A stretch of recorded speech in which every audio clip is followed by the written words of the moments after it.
काय विकायचं? छोटा स्टॉल. नमस्कार मित्रांनो, सराफ फाउंडेशनच्या नवीन व्हिडिओमध्ये स्वागत आहे आपलं. आज आपण चर्चा करणार आहोत, रस्त्यावर एखादा तुम्हाला स्टॉल टाकायचा आहे किंवा छोटासा व्यवसाय करायचा आहे, तर तयारी कशा पद्धतीने केली पाहिजेत हे 5 पॉईंट नक्की याचा विचार केला पाहिजे. सुरुवातीला आपल्याला जागेची निवड करावी लागते. आपण एक उदाहरणासाठी आम्ही स्वतःच अनुभव सांगतो. आम्ही एकदा स्टॉल टाकला होता. त्याच्यामध्ये काय झालं, एक जागा अशी निवडली होती की त्यामध्ये लोकांची वर्दळच नव्हती तिथं, आणि आम्ही कंटिन्युअसली अर्धा एक तास असं बघतच राहिलो, कोण येईल. तर आपण सहजासहजी काय करायचं आहे, जिथं गर्दी असेल तिथं पटकन मूव्ह करायचं आहे, ती जागा बघायची. त्यानंतर जागा बघताना आजूबाजूच्या लोकांना त्रास नाही होणार ह्याची काळजी नक्की घ्यायची आहे.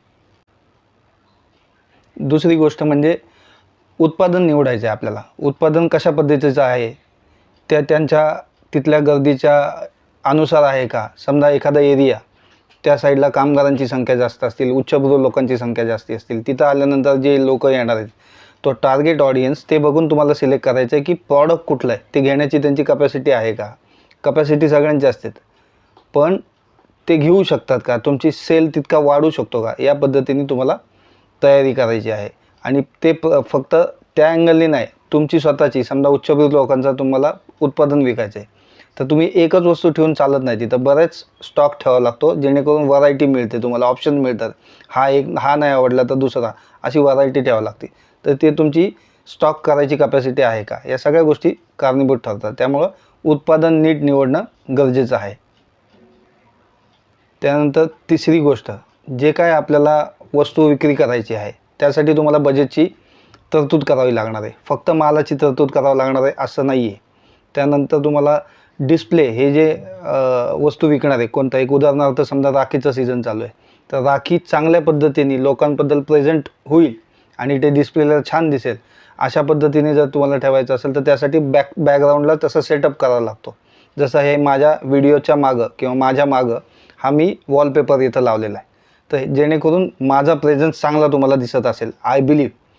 तर मांडणी करताना हा नक्की विचार करा की ती मांडणी आपल्याला ट्रान्सपोर्ट, एका गाडीवर किंवा टेम्पोने ते रोज न्यायचं असेल, किंवा एखाद्या दिवशीचा स्टॉल लावायचा असेल, तर त्या पद्धतीने तुम्हाला ट्रान्सपोर्ट करता आलं पाहिजे. अशा पद्धतीने मांडणी किंवा त्याचं फॅब्रिकेशन असायला पाहिजे, की अडकवायची हँगिंग व्यवस्था. त्यानंतर एखादा कपडा असेल तर कपड्याचा डिस्प्ले आयटम, तर डिस्प्ले आयटम म्हणजे एखादं माणसाचं हे मॉड्यूल आहे आणि त्याच्यावर आपण कपडे घालून दाखवतो आहे. अशा पद्धतीने ही जे वस्तू आहेत ते तुम्हाला ट्रान्सपोर्ट पण करता आले पाहिजेत, हे लक्षात घ्यायचं आहे. कस्टमरचा शेवटचा मुद्दा स्टॉल टाकण्यासाठी ते सांगतो आहे तुम्हाला.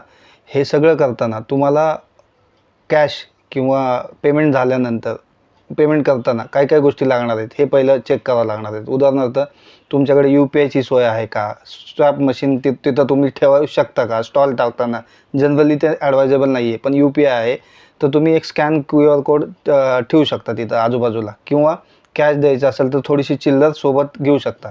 तर अशा पद्धतीने तुम्ही जर नियोजन केलं तर नक्कीच तुम्हाला स्टॉलमध्ये किंवा छोट्या व्यवसायामध्ये रिझल्ट चांगले मिळू शकतात.